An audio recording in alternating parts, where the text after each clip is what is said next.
Welcome to English for Everyone, the podcast where we break down the English language into bite-sized, easy-to-digest pieces. I'm Clara, and as always, I'm joined by my co-host, the idiom master himself, Eric. Hello, everyone. Thanks for tuning in today. If you've ever heard someone say they're feeling under the weather and wondered why they're not actually standing in the rain, then this episode is definitely for you. That's right. Today we're diving into the fascinating world of English idioms, those colorful expressions that often leave language learners scratching their heads. And here's the thing. Master these idioms, and I promise you'll sound like a native speaker almost overnight. It's like having a secret key that unlocks the door to natural, flowing English. Absolutely. Idioms are the secret sauce that can transform your English from textbook proper to authentically conversational. Ready to sound like you've been speaking English your entire life? Let's jump right in and get the ball rolling. So, Eric, let's start with the basics. What exactly are idioms? Great question, Clara. Idioms are phrases or expressions where the words together have a meaning that's different from the literal meaning of each word. They're like little language puzzles. Exactly. If you try to understand idioms word by word, you'll often end up completely confused. That's what makes them so tricky for English learners. Absolutely. Take the phrase kick the bucket on, for example. It has nothing to do with actually kicking a physical bucket. Right. When someone kicks the bucket, it means they've died. Pretty morbid, but it's a common expression native speakers use. Or how about raining cats and dogs? The first time I explained this to a language learner, they looked up at the sky with genuine concern. I can imagine, but all it means is that it's raining very heavily. No actual pets falling from the sky, thankfully. What makes idioms special is that they're deeply embedded in the culture. They often have interesting historical origins that native speakers themselves might not even know about. That's so true. Another example is cost an arm and a leg. If someone says, that new phone costs an arm and a leg, they're not suggesting you need to trade your limbs for it. Though sometimes those price tags make it feel that way, it simply means something is very expensive. And let's not forget break the ice, which means to do or say something to relieve initial tension or awkwardness in a social situation. Idioms really add color and character to the language. They're like the spices in the dish of English communication. Now that we understand what idioms are, let's talk about why it's so important to learn them. I mean, couldn't you just speak English without using any idioms at all? Technically, yes, but your English would sound very textbook. Learning idioms is like adding those finishing touches that make your language skills really shine. Absolutely. First and foremost, idioms dramatically enhance your vocabulary. Instead of saying it happens very rarely, you can simply say once in a blue moon. It's more concise and has so much more impact. Plus, using idioms makes your English sound more natural. Native speakers use idioms all the time without even thinking about it. When you can drop idioms into conversation naturally, people are less likely to immediately identify you as a non-native speaker. I've had students tell me they felt a real breakthrough in their English when they started correctly using idioms. Suddenly, they weren't just communicating. They were connecting. That's a great point. Idioms also help you understand what native speakers are actually saying. Imagine someone tells you they're feeling under the weather, and you start looking for clouds above them. Or if someone says they need to hit the books, and you're concerned about violence against literature. Exactly. Understanding idioms prevents those kinds of misunderstandings. It improves communication in everyday conversations tremendously. And there's something else that happens when you master idioms. You gain confidence. There's something really satisfying about using an idiom correctly and seeing that look of appreciation from a native speaker. Definitely.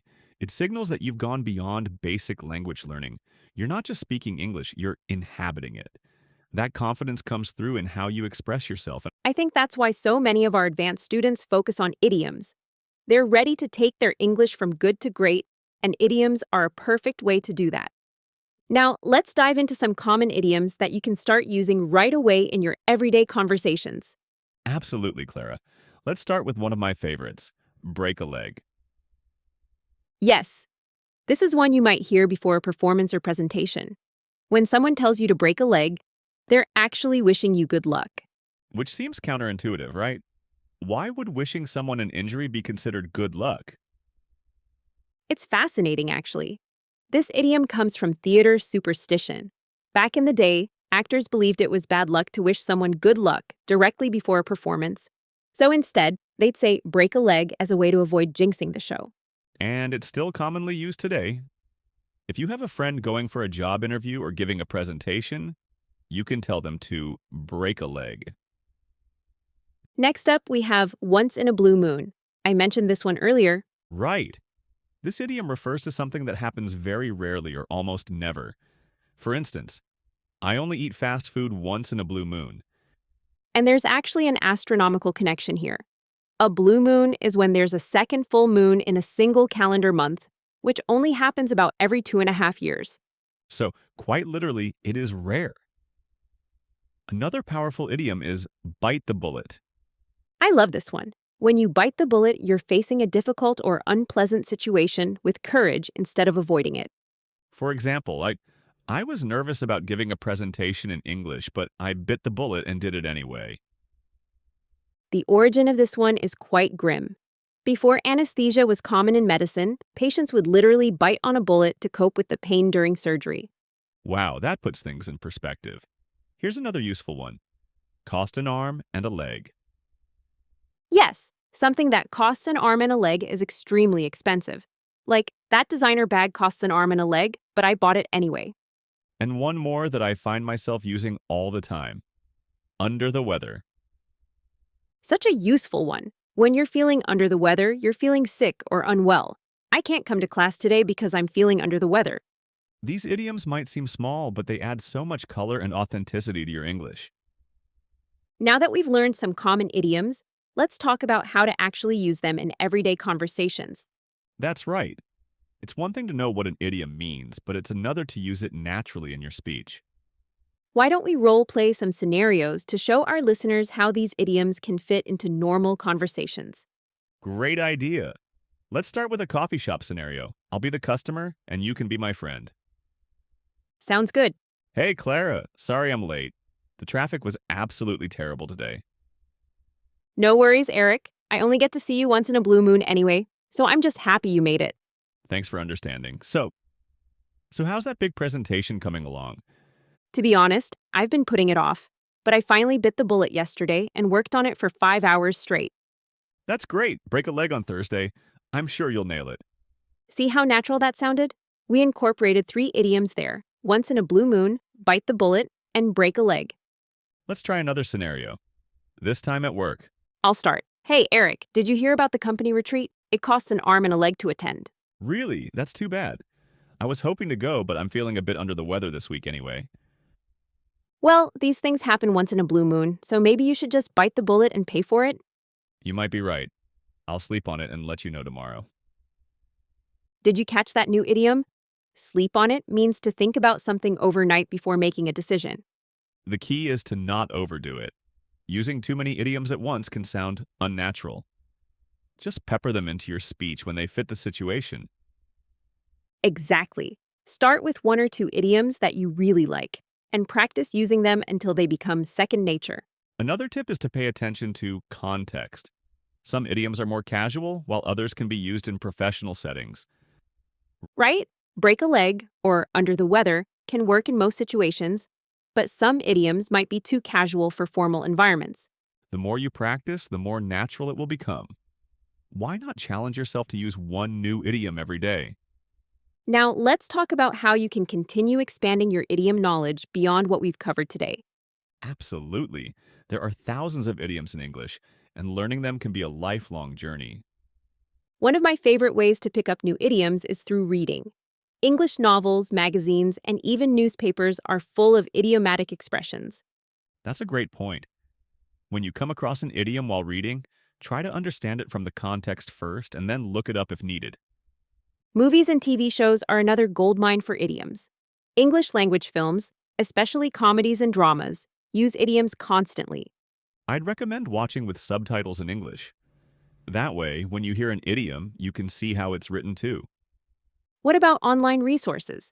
There are some fantastic websites and apps dedicated specifically to English idioms.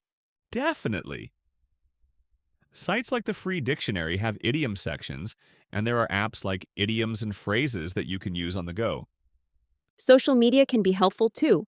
Following English language accounts on platforms like Instagram or TikTok can expose you to idioms used in current, everyday language. But you know what I think is the most effective way to learn idioms? Let me guess, actually using them in conversation? Exactly. Find a language partner or join an English conversation group. There's nothing like real practice to cement these expressions in your memory. If you're feeling shy about trying out new idioms with native speakers, start with other English learners. You'll be in the same boat, and there's no pressure. Did you catch that? In the same boat means in the same situation. We're facing the same challenges as someone else. The key to mastering idioms is consistency. Try to learn one or two new idioms each week rather than cramming 20 at once. And don't be afraid to make mistakes. Native speakers will appreciate your efforts to use colorful language, even if you don't get it exactly right. Remember, Rome wasn't built in a day. Learning idioms takes time, but it's worth it when your English starts to sound more natural and fluent.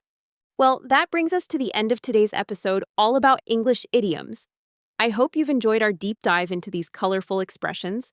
We've covered quite a bit today, haven't we? We started by explaining what idioms actually are.